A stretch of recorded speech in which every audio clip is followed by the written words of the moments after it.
Our political panel, Josie, Jenna and Agnes, welcome to you all. I'll start on James Shaw, because there was this interesting dichotomy, I suppose, that we spoke about at the start of our interview between activists and the establishment now on climate change. And we're sort of seeing this here at home, aren't we, too, in the Green Party, Josie? And I think what you see from James Shaw there is a politician who's very comfortable with himself, and he came across, he's charming, right? And you compare it to Prime Minister's interview, which was a bit more prickly. So it's interesting to see a different personality there. But I think, yeah, the problem he's got is that we need to have a realistic conversation about climate change. And you were saying, how are we doing in New Zealand? Not well.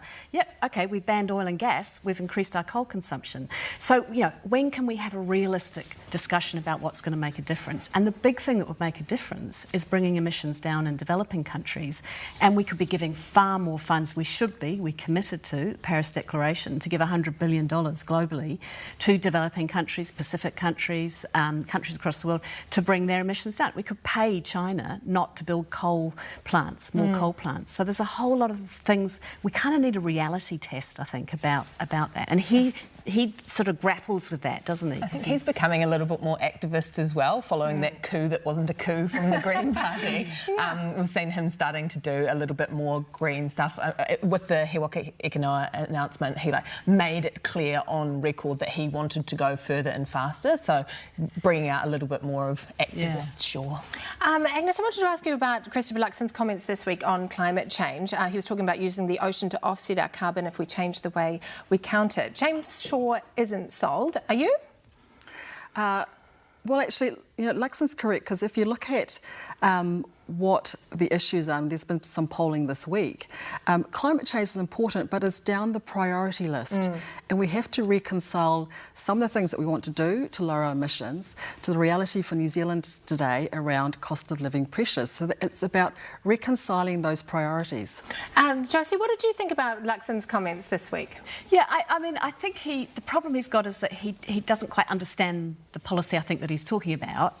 He's trying to say, as James Shaw said, you know, let's measure, let's account for our emissions differently, which I think James Shaw's making a fair point that, you know, if you're just going to change the accounting system, you're not actually changing emissions. But I do think Agnes is right. I mean, you do need to have a realistic conversation about what we can do. And, you know, 83% of the globe's energy consumption is still fossil fuels. Fossil fuels aren't going anywhere in a hurry. So we've got to look at how might we, you know, put money into renewables, but also do things like, you know, is gas better than coal? Yes. You know, so I think he grapples with that, being realistic about stuff. And Luxon's trying to get into that. Right, jumping into the void there. Jenna, you got your hands this week on the first sort of polling numbers out of Hamilton West, which say the Nationals on nearly 45% there, Labour 37%. What is this going to be a bellwether, do you think? What are you anticipating happening in the next few weeks up in Hamilton? Yeah, the by-electron, I'm so excited.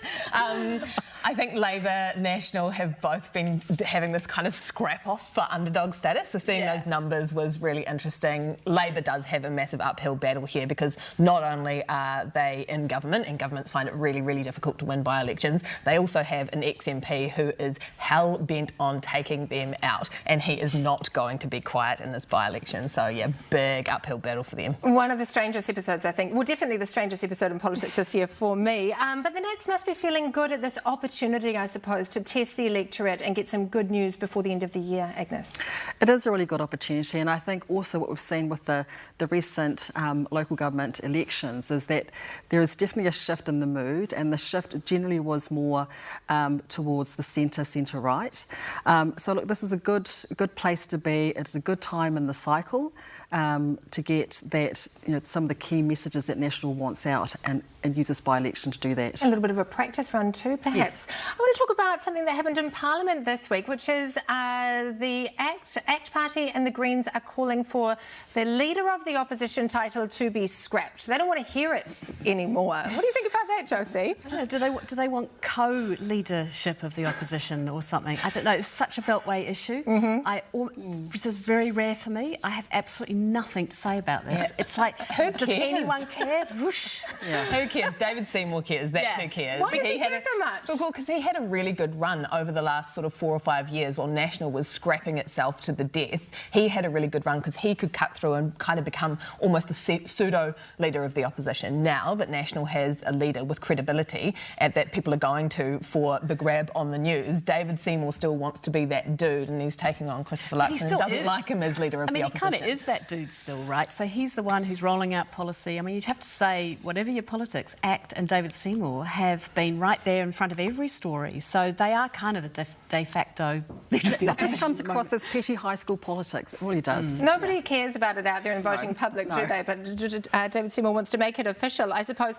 Something sort of funny and lighter to end the week on copyright. Katy Perry this week, the National Party ran into trouble on their TikTok or their Instagram. Sorry. Oh, you know, hadn't they learned their lesson, do you think? Again. Again. Next time they do it, they should rip off Britney Spears so we can put "Oops, I Did It Again" in a strip. But they are trying some new things out there, aren't they? I've seen like the distinct sort of uptick in their social content. Are we getting the start or a taste of what's going to happen in the election campaign?